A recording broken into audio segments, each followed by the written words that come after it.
Welcome, guys, to ILWPOD. I'm your host, Justin Wright. Today we are on with Chico Adams. How are you doing, man? I'm doing amazing. Thank you for having me. So for those who don't know, you was in the kind of in the hurricane. How'd you hold up on the other end of that? So we live in Orlando, right outside of a city called Ocoee. So we're more inland. So thankfully, we didn't, knock on wood, we didn't suffer any damage or anything. But we did some driving around earlier, and we saw some flooding, and we saw some trees down and some debris. So just praying that everyone is safe. But no, thankfully we're okay, and just it's a pretty intense experience to go through, but you know, knock on wood, we're here and we have our health. So if you have your health, you have everything. Hey, we're glad you're safe, especially like I think you said off air. It was one of the they say one of the worst hurricanes in 100 years. So it's Yeah, nice that's that what you made I it out heard. of that. That's what I heard before the hurricane happened. I know originally they said it was supposed to be a Cat 5. I think they said it went down to a Cat 3, but it was still, pretty intense at times. So A yeah. hurricane's a hurricane. Yeah, exactly. um, Before we get like officially started, is there any social media handles or any upcoming events you want to go ahead and plug? Yeah, so my social media, my Twitter and my Instagram is at the Chico Adams. That's at TheChicoAdams. I'm also on Facebook. I have my own YouTube channel, which I haven't updated in a little while. In terms of shows, got a couple of exciting things coming up. Some of them I can't officially say yet, but just trying to just hustle and make a name for myself and get booked anywhere and everywhere. So keep your eyes open. I like to call myself the Where's Waldo of professional wrestling. So I say you never know where or when I'm going to pop up next. I like that. I've doing research on you. You've been everywhere Thank you. in a way. Like I there's spots, and I try. I won't say I watch everything, but I try to watch just about everything. And after I really started paying attention, I was like, man, he is just about everywhere. Thank you. um, Something that upon doing research, I noticed is on Cage Match, it says you were trained by Alpha of the Wild Samoans. Hmm. Um, Not to start this off on a somber thing, but how was that? How was being trained by, some one of the greats, so to speak? It was incredible. So I was actually trained by multiple people. So I didn't start with Pops or AKA Appa. I didn't start with Pops until early 2017. So I had about 5.5 years of experience prior to training with Pops. So I went into it already having experience, but um, training with Pops is a whole different experience. Of course, he's very old school for good reason. And so one thing about Pops is he's not gonna allow anyone to quit or give up. Not that I ever even thought of quitting or giving up, but there's been people who would get discouraged or get down on themselves, and Pops would see something in everybody, even if that person didn't see it in themselves, and he was always able to bring that out of someone. But for me personally, like he always instilled hard work, dedication, and the big one that you'll hear more than anything for anyone who's ever been around Pops or trained with Pops is the importance of family. So I definitely learned a lot from Pops. I owe my career to him. Pops is the one who got my foot in the door, doing work with WWE. I mean, would I have ended up working for them eventually? Most likely, yes. But he's the one that really got my foot in the door and helped jumpstart that path for me. So I definitely owe a lot to him. I always say I owe my career to Pops. Nice. I know it was definitely a sad day whenever we heard him go. Um, but just to get off that, we don't want to be sad the whole time. When did you know you wanted to wrestle? Like, when did you just say, "Hey, I got to go do this"? Probably not long after I started watching it consecutively, which was in October of 1998. It was during like the Attitude Era, and I was in the fourth grade, and person that got me to fall in love with wrestling the most, more than anybody, was Stone Cold Steve Austin. He's the reason I got bit by the wrestling bug. And so really it wasn't much long after that that I decided I wanted to be a wrestler. But even prior to that, I always saw myself doing something big with my life. I always loved like video games. I love movies. I'm also a huge Arnold Schwarzenegger fan. So I always saw myself doing something in the form of entertainment, whether it was TV shows, whether it was being an actor. Because I like being behind the camera, but I like being in front of the camera a little bit more. And then when wrestling came along, it just encompassed all my interests wrapped up into one. You had, action, you had horror, you had, high flying, like you had all this, everything you can ask for blended into one. And so, yeah, as soon as I started really watching it, I got hooked right away, and there's nothing else I ever wanted to do. So like, once you get bit by the bug and start rolling in it, how did you get like the make the first steps to getting into the business? So the closest wrestling school, so I'm from Massachusetts, Western Mass. The closest wrestling school at the time was in Malden, Massachusetts, which was Killer Kowalski's wrestling school. Of course, Killer Kowalski Okay. trained, some of the all-time greats, including, Triple H. He also trained China. He trained Perry Saturn, Matt Bloom, along with a whole list of others. So when I was 13, my dad took me to that school to check it out. And at the time, I really wanted to train there, even at 13. But of course, it being 2 hours each way, and my parents, with their work schedule and my school schedule, it just didn't seem feasible at the time, even though I really wanted to. So my plan was to get myself ready as much as possible and then finish high school and then pursue wrestling. So I started lifting weights when I was 15. I just became obsessed with that. I just dove headfirst. So I put on a lot of size in a short period of time, naturally, from lifting weights and just, eating better. And so my plan was I wanted to start wrestling school already looking the part. That way, when I do start training, I can just hit the ground running. So that's my plan. But then the first time I was ever in a ring was April 2007. No, I'm sorry. April 2007. It was spring break of my senior year of high school. And I went down to Atlanta, Georgia for a 3-day wrestling camp at the WWA4 wrestling school. So they had like kind of like a fantasy camp where you got to go and actually train and get a small taste of it to see if that's something you want to do, which I already knew was what I wanted to do. So I got to have a little taste of it then. I had a lot of fun and met a lot of cool people there. My parents really wanted me to go to college before pursuing wrestling, even though I knew in my heart what I wanted to do. I was like, all right, I guess it can't hurt to go to college. So I went for the first 2 years, I went to a local community college, and I have a degree in fitness, and I also have an associate's degree in liberal arts.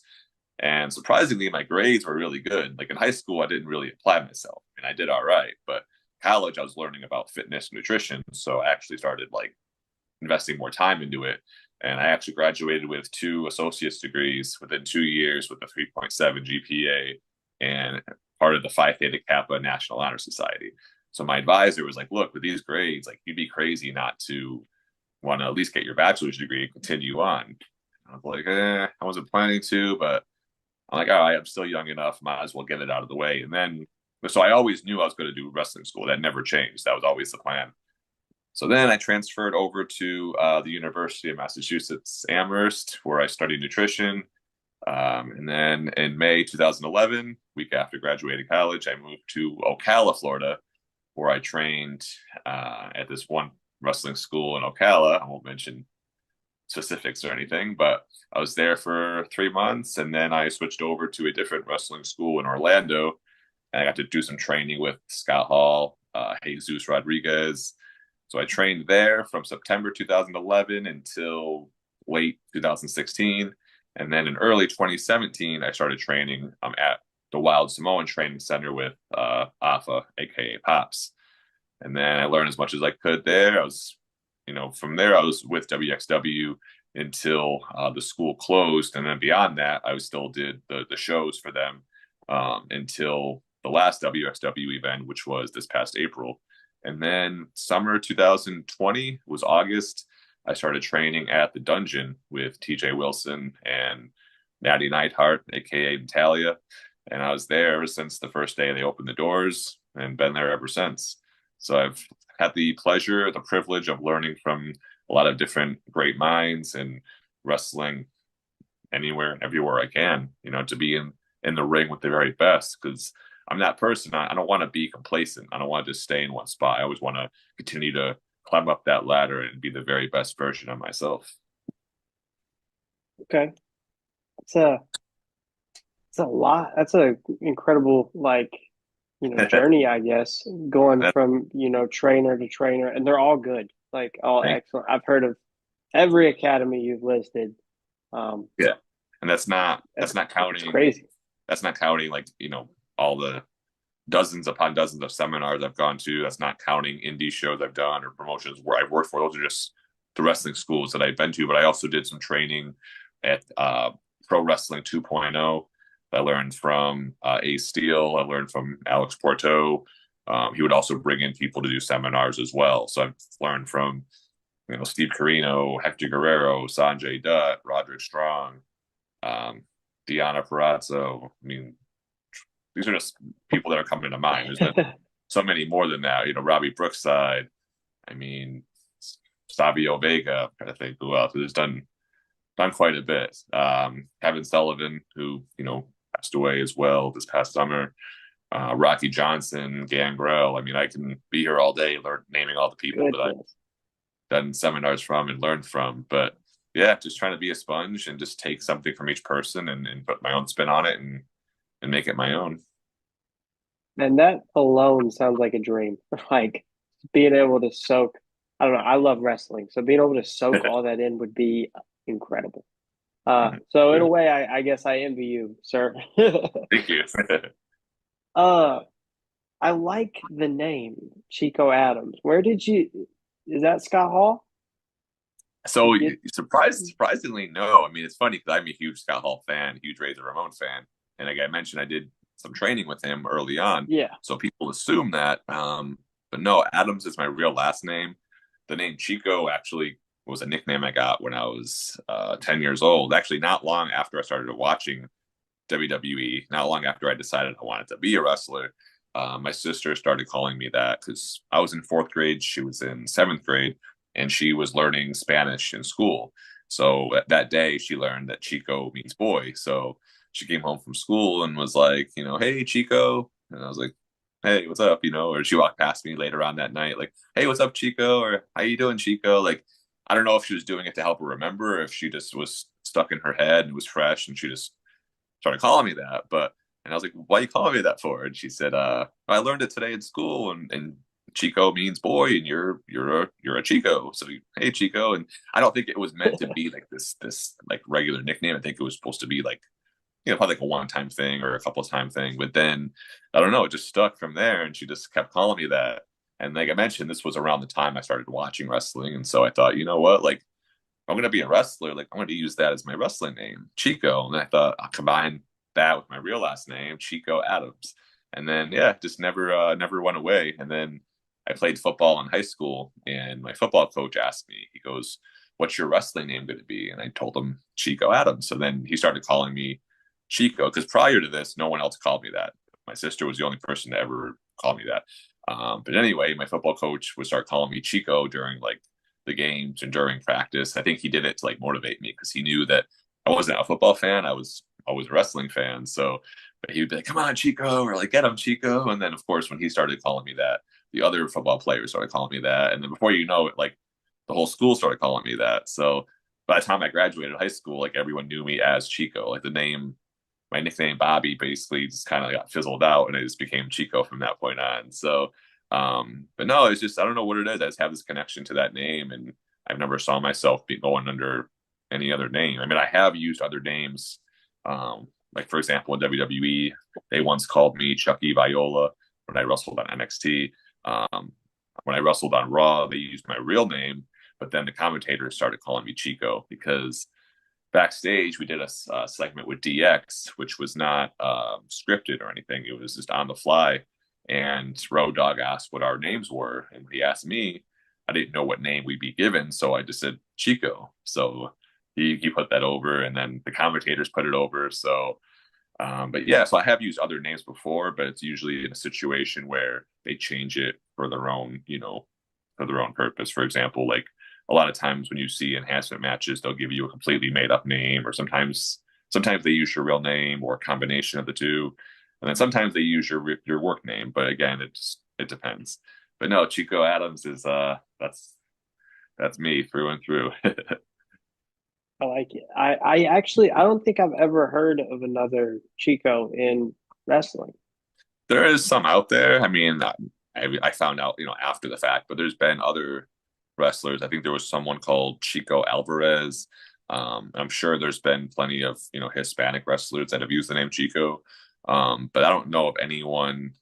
I mean, a lot of people assume that I'm Hispanic when they hear the name, or they ask me if I speak Spanish, which I don't. I should learn it. But people ask me like, why do you have a Hispanic name? And I go, it's not that. It's just like I said, it's just a nickname I got when I was a kid that just carried over. So, um, but yeah, but I'm sure there are other Chicos out there. I think there's a Chico that wrestles in Chicago. I want to say. I've never met him, but there's definitely other Chicos out there. But yeah, I'm the only Chico Adams, though, at least I was as good. far as I You know. might be the most famous Chico. No, no comment. I was going to ask about the DX segment later, but since you mentioned it, what was Yeah, it like working with Shawn Michaels and X Pac and Road Dogg? that was that whole day was insane because so typically in wrestling, like especially in WWE, a lot of times they would book people for multiple days in a row. So what I did Mhm. was a couple days prior, I did SmackDown in Worcester, Massachusetts. So when I was there, they had me do a security spot with Drew McIntyre. And Drew knew of me from like I'd seen him a bunch of times before, and I did ring crew for Evolve years ago when he was wrestling for them. So like he, knew of me and he'd seen me a bunch of times. So he'd picked me to give me the overhead belly to belly on the outside. So he gave that to me, which was really cool. The next day I did Extreme Rules in Philadelphia.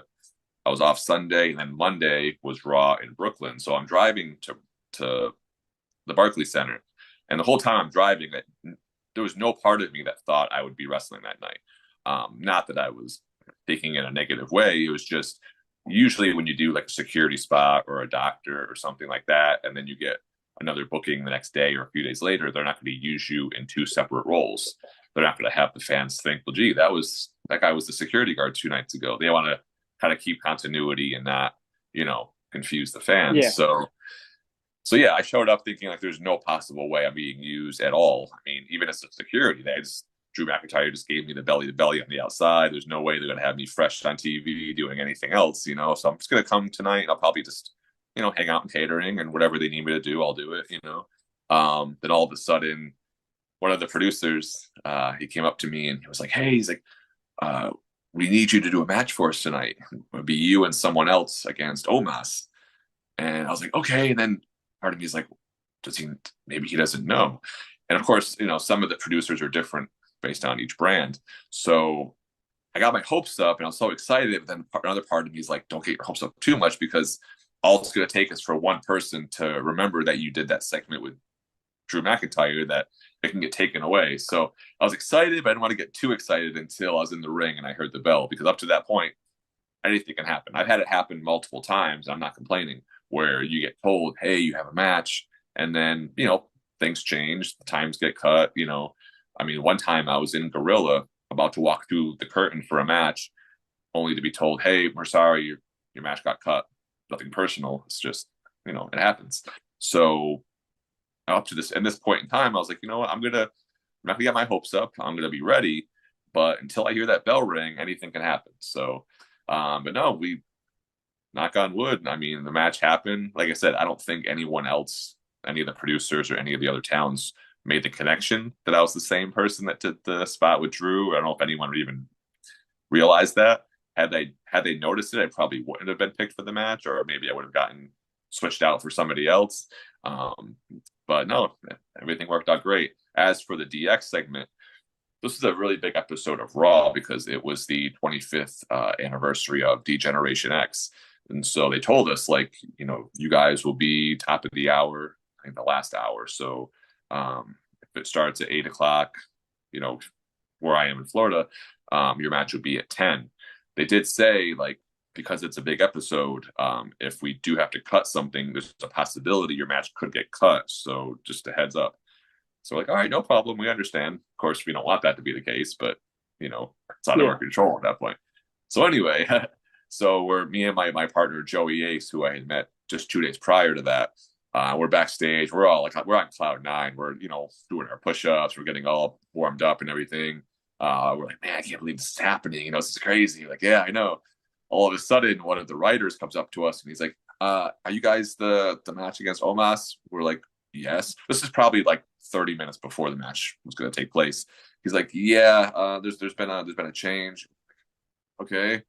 Yeah, you guys are now doing a segment right before the match with DX. And we're like, what? Me and him just look at each other like, is this really happening right now? Because like here we went from thinking the match is gonna get cut to, hey, the match is happening, and oh yeah, you're doing a segment with this group that you grew up watching on TV every week. So yeah, we were like, we still couldn't believe it. And I was a huge DX fan as a kid growing up. I mean, that was like besides Stone Cold Steve Austin, besides The Rock, like DX was like my favorites. So yeah, they came over, and the thing was, it wasn't rehearsed or anything. They gave us a gist of what they wanted in terms of like the writers, but in terms of like the verbiage and anything, like that was never, nothing was planned, nothing was discussed. It was just one take. It was live. So when Road Dogg asked what our names were, like I mentioned earlier, like we didn't know what names we'd be given because earlier in the day they asked what our real names were and what our wrestling names were. And they said, we don't know what names you'll be given tonight. It could be your real name, it could be your wrestling name, or it could be a completely made up name. Like we won't know until it happens. So when Road Dogg said, what's your names? My partner said, Joey Ace. And I knew like he was gonna ask me, he's like, what's your name? I went, Chico. Because like I said, I don't know what name we're being used. It could be Chico for all I know. So yeah, that happened. And then as soon as we were done, we had to literally run as fast as we could to the ring. So here we are, like running backstage, like, where the crowd is. And there's like, cables all over the place. There's people yelling. It is the biggest adrenaline rush of my life. But I was, just on TV, live TV with DX. Now I'm running to the ring, sprinting to the ring. As soon as we're standing in the ring, we both of our feet in the ring, Omos's music hits. And he walks out. And it was such a surreal feeling because it's like, there's millions of people watching this on TV. There's thousands in the arena. My friends are watching it, my family's watching it, my wife's watching it. So yeah, it was an adrenaline rush, but the match took place and everything went well. We got good feedback, and yeah, it was professionally one of the biggest nights of my life. Personally, it was one of the biggest nights of my life. I had gotten married just 19 days prior to that, so to get married and to wrestle on Monday Night Raw and do the segment with DX all within 3 weeks was just, I felt like I was the luckiest man in the world. I still do. That's incredible. That Thank was what, 2 years to the day?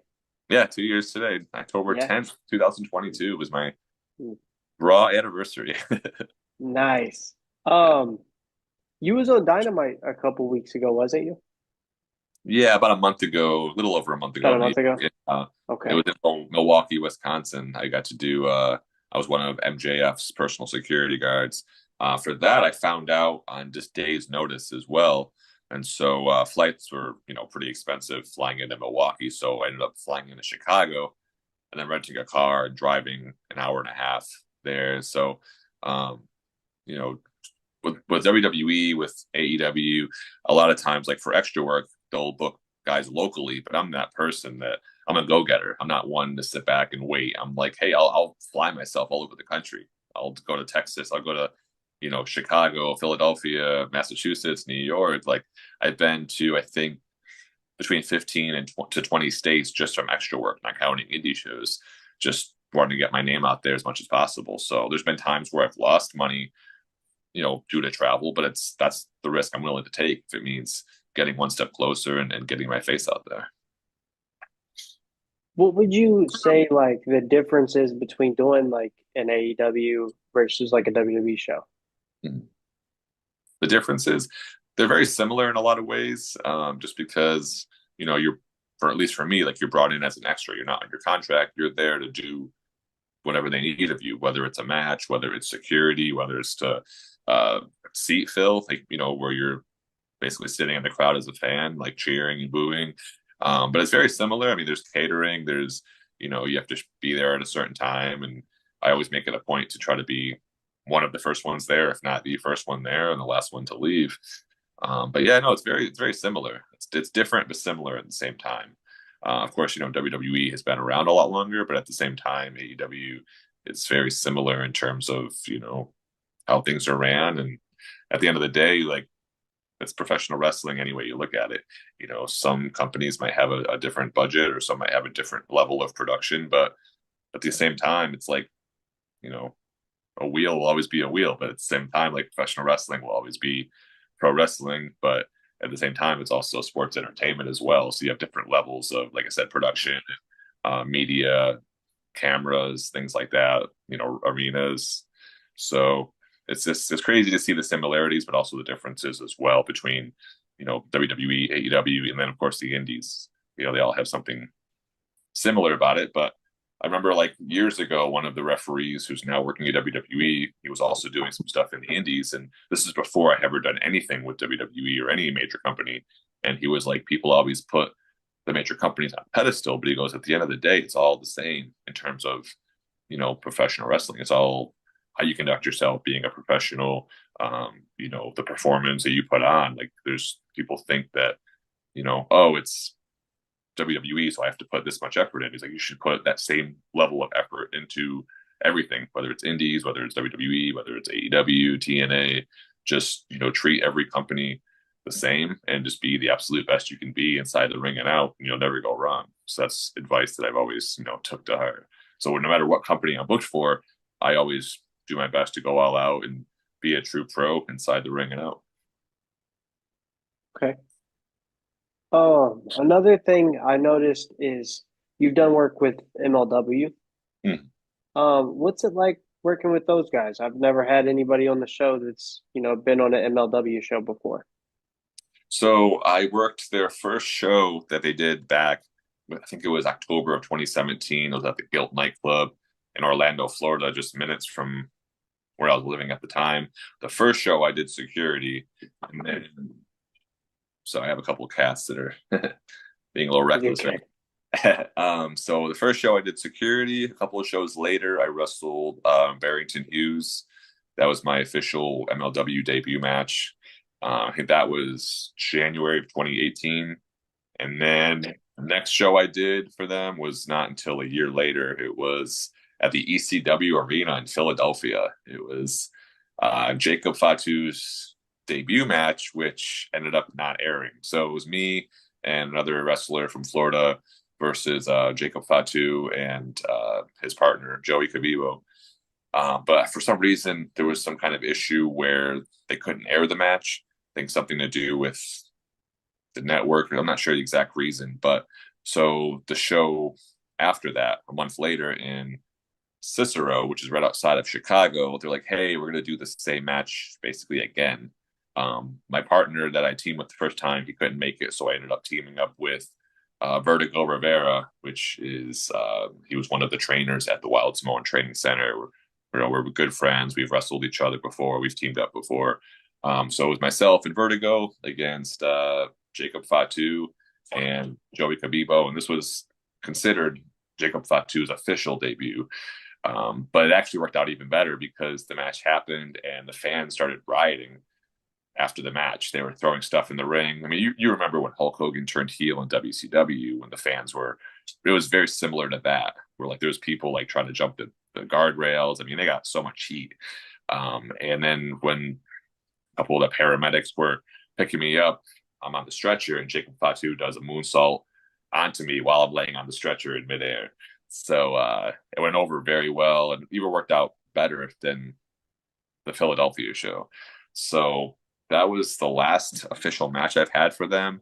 But then a couple months ago, they were here in Florida and I went and I got to help out a little bit and I got to be the bell ringer that night. So yeah, no, I have always had great experiences with Major League Wrestling and I can't say enough good things about them. What's it like working with somebody like Jacob Fatu? Now that he's like on WWE, they perceiving as this big monster character. What's it like working with him? You know? No, I mean he's what you see is what you get. He's a machine. In that ring. I mean, they don't call him the Samoan werewolf for nothing. So it's pretty intense when you're in the ring. Like I said, you're on a stretcher and you're literally midair, and you see someone his size, you know, doing a moonsault to you. Like, but at the same time, like he's a hard worker and he's hustled for years, and I'm happy to see him get his chance to shine. He deserves it, and he deserves to be on the platform that he's in. So I'm really excited to see what the future holds for him. I think he's going to have a very bright future ahead of him. Um, it wouldn't surprise me at all if he ends up winning the a world championship in WWE at least more than once. So, but no, just a great guy, great intense wrestler inside the ring and out, and he brings a lot of credibility to it. Yeah, it's crazy. Like, I was actually there for the Chicago show where he debuted on SmackDown Oh and wow, did the splash on Cody. It was crazy because I've never seen him before. Like I've seen him online and stuff, but I never seen him in person, and it was crazy watching him yeah, jump off the top rope through the table. that's cool. Um, what's it like wrestling in the ECW arena? That was pretty surreal as well because WWE was always my number one in terms of like what as a fan, but I was also a fan of ECW as well, and I used to love watching Taz and Dudley Boys, Tommy Dreamer, and Sandman. So it was really cool because they did the same stretcher spot with Jacob Fatu and myself, and so after as they were bringing me back through the curtain, first person to meet me there was Tommy Dreamer. And he was like, checked on me to make sure I was okay. And he was like, we did really good out there. So that was a pretty cool, like full circle moment, watching ECW as a fan and then having one of the biggest ECW legends in the history of the business, Tommy Dreamer, in the ECW arena checking on you was really cool. The only thing is that they did record it. But like I said, the match never saw the light of day. So I know the footage is out there somewhere. I never actually seen it. I still have a couple of pictures from that event where I posted and I, mentioned that I wrestled in the ECW arena, but I would love to see that footage back one day. But no, it was a really cool moment for me. So very blessed, very honored for it. That's great. Um, it's cool because like it's nice to see an arena like that that's still around, that still gets recognition as being like uh historic in our business. Mm. Because there's been a lot of great buildings like that one that's been torn down or replaced or renamed or and that one I've heard is pretty much the same exact building as it Yeah, was in the 90s. for sure. uh, something fun I like to sometimes do on the show is, kind of a character analysis, so to speak. Would you like to give us who Chico Adams is in a nutshell? So I think my legacy right now is people always know me. Like I mentioned earlier, I refer to myself sometimes as like the Where's Waldo of professional wrestling because you could be watching TNA, you could be watching AEW, WWE, Ring of Honor, and you'll see me pop up, and it's like, wait, I didn't know Chico was going to be there. Like, so people always look at me like the guy that does all this extra work. So I actually started calling myself extraordinary. The keyword extra, because I feel like that's my thing. People know me as that. So my catchphrase that I've been saying sometimes is, "I'm more than an ordinary extra. I'm Chico Adams, and I'm extraordinary." But I think that pretty much sums it up. You give me the ball, I'm going to run with it. Whether I'm a doctor, whether I'm a security guard, whether I'm wrestling the 7'4" Nigerian giant at the Barclays Center in Brooklyn, an underground fighter. I mean, I've been a bunny before for Bad Bunny's entrance at WrestleMania. Uh, you name it, I've done it. So I feel like I'm a jack of all trades in that regard. But yeah, I'm extraordinary.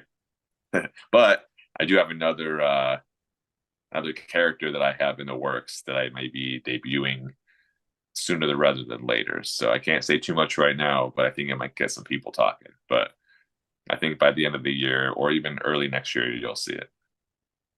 Okay. Looking forward to it. Thank you. Um, what's it like being at WrestleMania? So I've been at four in terms of Okay. working. I've never actually been to one as a fan, but first one was 2020, which was during the pandemic at the Performance Center, and they brought in a bunch of us to do Bill Goldberg's security entrance. But then when we were supposed to do the entrance, they realized there wasn't a whole lot of room, and so they're like, "Hey, we're gonna just cut out having security." But then they were like, wait a minute, it's WrestleMania. That's his thing. He always has security. So they narrowed it down to just two. So one of the writers picked the two extras that got to do security and ended up being myself and another wrestler from the Wild Samoan Training Center. And I, of course, it was just they randomly picked who they wanted.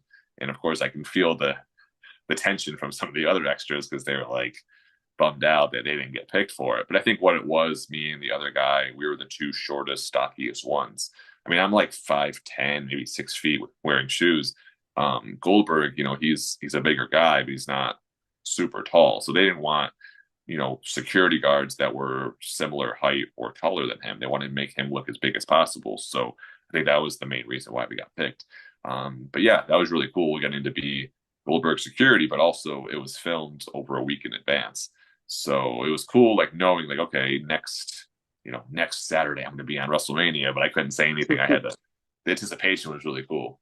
So that was really a lot of fun. And then a year later in Tampa, Miz and Morrison wrestled Damian Priest and Bad Bunny. So Miz and Morrison, for their entrance, they had a bunch of bunnies come out.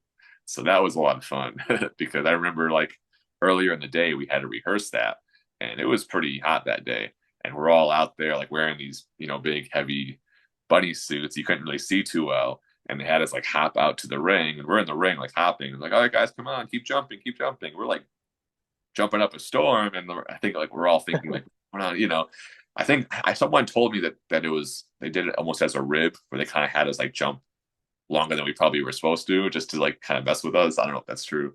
But that was a lot of fun because like we're hopping out to the ring and you couldn't really see too well. Plus, it had rained earlier in the night, so I think a lot of us were worried about, the possibility of slipping down the ramp. But that was a lot of fun. You couldn't really see what was going on just because there's so many people in the stadium, but also you're wearing these big, heavy, costumes that kind of restrict your vision a little bit. But it was a lot of fun.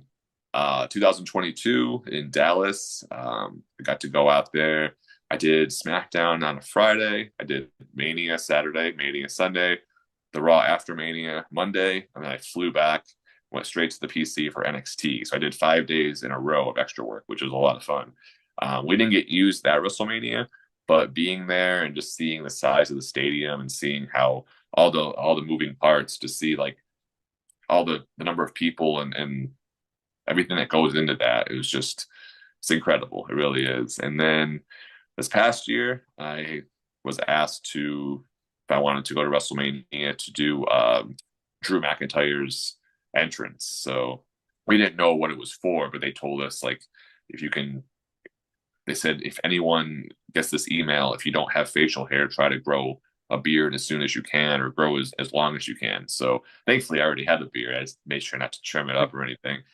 So I get there, and then we found out after the fact that yeah, you guys are doing Drew McIntyre's entrance. So there was so many of us doing it that if you watch it back, it's kind of hard to see me in that. I've had people go, "Oh yeah, I saw you," and they sent me a screenshot. It's somebody else, but so that was pretty cool. So I've been at four manias, and I got to work three out of the four.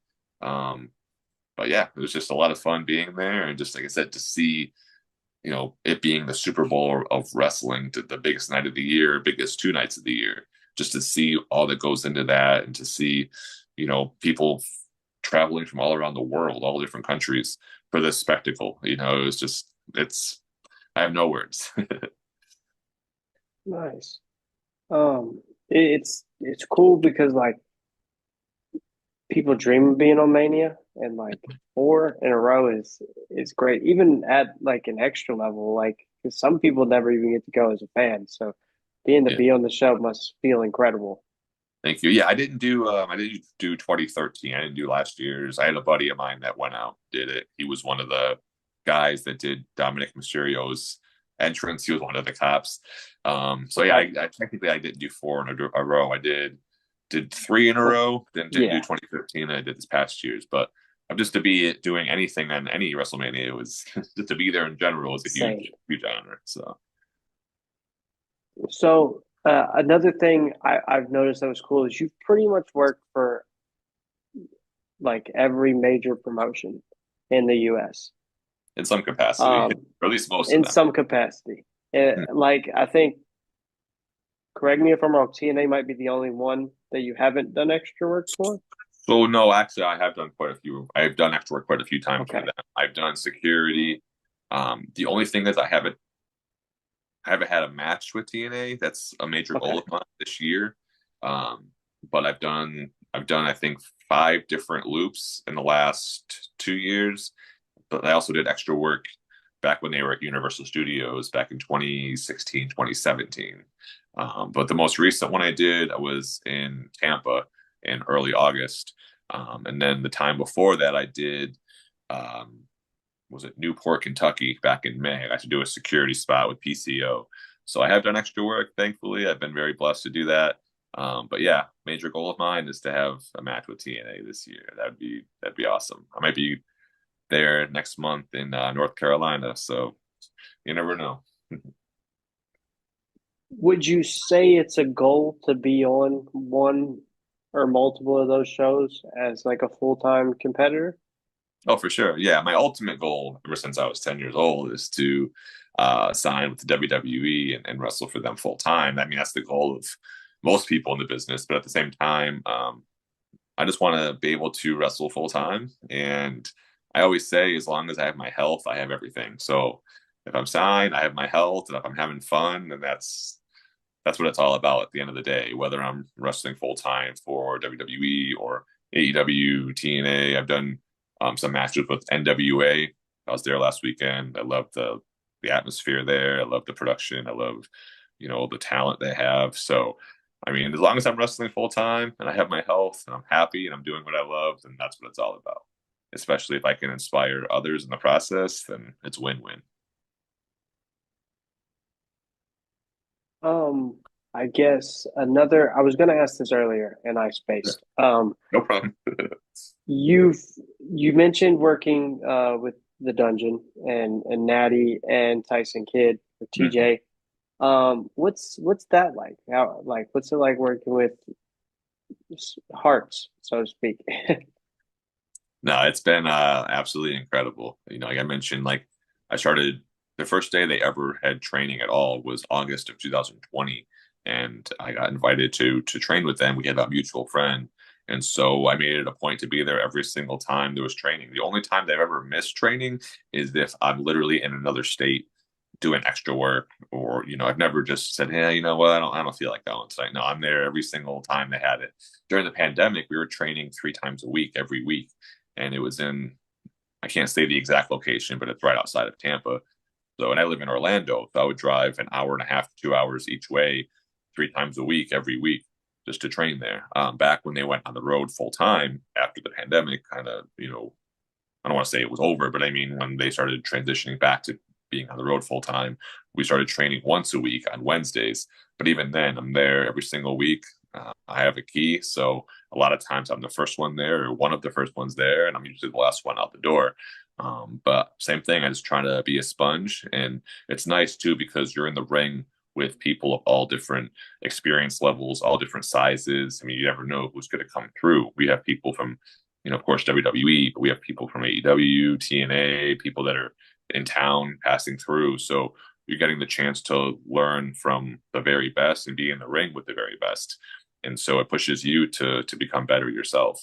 So I'm always trying to just pick their brains and just be a sponge and learn as much as I can. And it's been a huge blessing.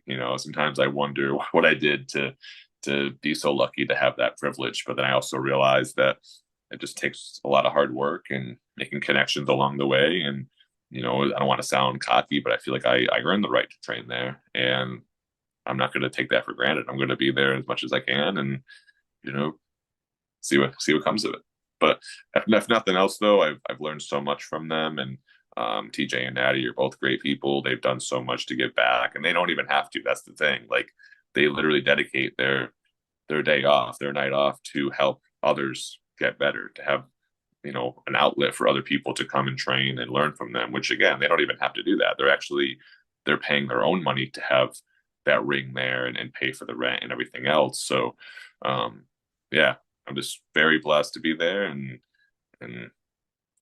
whatever they need from me to give back, I always try to do that as well. What's like working with TJ or Tyson? Is he able to like actually get in the ring and work with you guys at all? He does get in the ring with us a lot of times to like demonstrate, like whether it's a hold or whether it's, people always ask me that question, like, oh, is he going to come back to the ring? Is he making a comeback? Like, of course, I can't speak for him, but from what I understand, he can't. I mean, not that he can't. I'm sure he could, but he's not supposed to be taking any bumps or anything. So he can run the ropes. He can.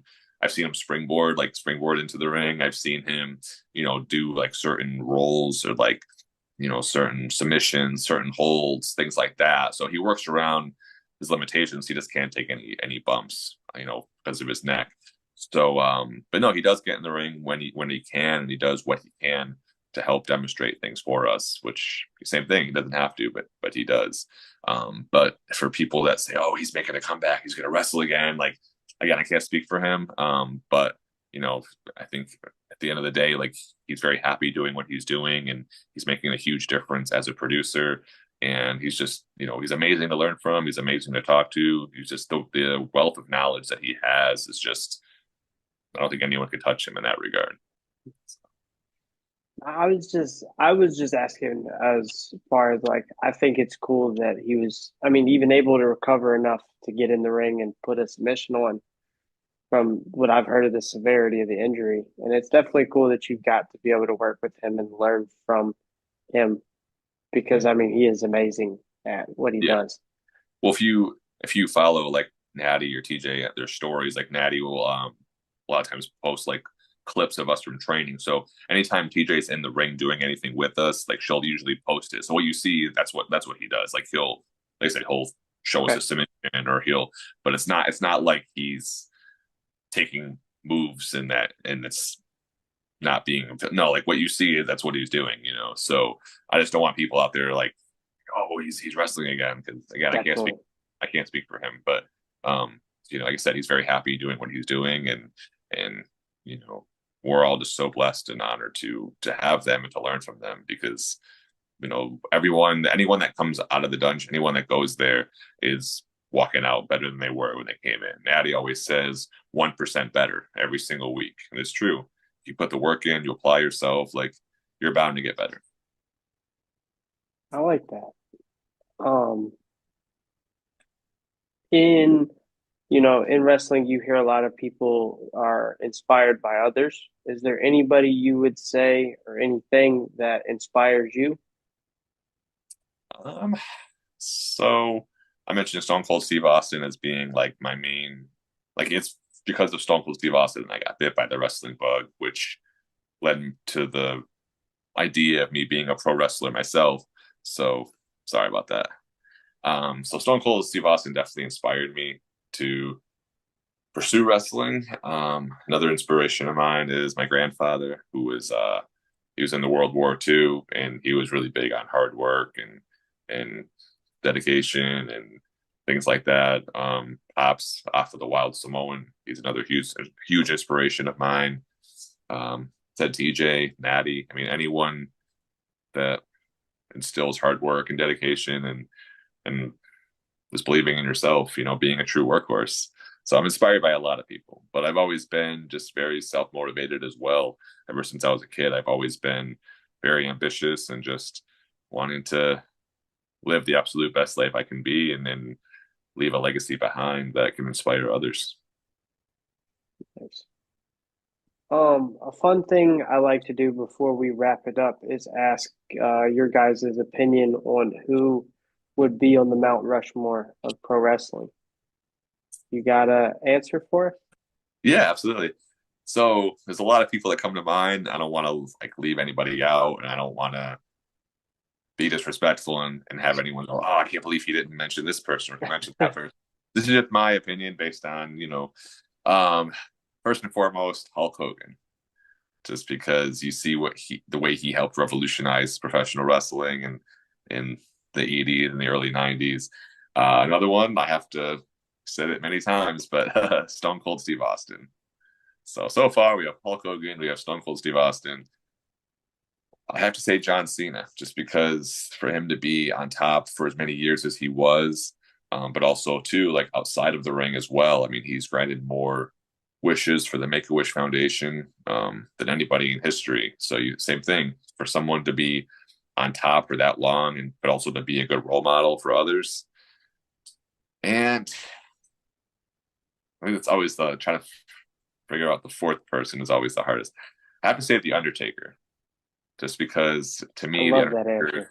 The Undertaker is the greatest character in the history of the business, and same thing for him to be wrestling for as long as he did, and just the legacy he leaves behind. So again, there's so many other people as well that I really want to mention. It's so hard to narrow it down, but I think to me those are the four that I would have to say. Taker's probably the one that gets left off the most.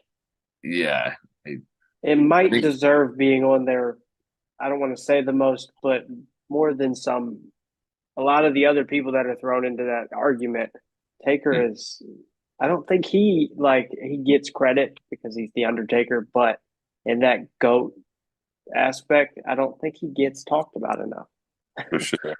No, I was gonna say I think too. Like I think when it's all said and done as well, I think someone that you'll hear like maybe not right now, but I think like when it's all said and done, I think Roman Reigns is going to be someone that people will often talk about as being on the Mount Rushmore as well, just because same thing for him being on top. I know people might say, "Oh, he wasn't there all the time," but like same thing, for that much the star power that he has, and for him to be on top as long as he was, I think he's someone that would be a good contender for the Mount Rushmore when it's all said and done. I agree. I agree with that one too. It's definitely Especially, like a new era answer, but yeah, he has a good case for it. I for mean, sure. 10 years on Especially top. especially when you look at the popularity of the Bloodline storyline, and I mean the fact that it's been Exactly. going on for years now, and it's still so fresh, so intriguing, and it's one of those storylines where it can truly go on forever because there's so many members of the family, different generations. But yeah, I definitely feel like Roman Reigns is someone who will be a contender for the whole Mount Rushmore. Is you ever want a Roman Reigns match? Like, would you ever want a Roman Reigns match? Absolutely. Like I said, I want to be in the ring with the very best to push myself, and so it would be interesting. Plus, like I said, for me to have wrestled for WXW, and I think I was one of the longest reigning, if not the longest reigning WXW heavyweight champions in the promotion's history. So to have kind of that backstory there of like learning from his uncle and having that connection there, I think that would be make for a cool story. But yeah, I just want to be in the ring with the very best. Maybe they'll book it WrestleMania 42. Chico Adams versus Roman Reigns. They count me in. Just to wrap it up, I like to end on the most positive note of trying to give back. You got any advice for people trying to be in your position or in a similar position? Be here all day answering this one. um, whether it's your first day or whether you're 20 years in or 5 years in, the one thing you always have control over is your attitude, your level of professionalism.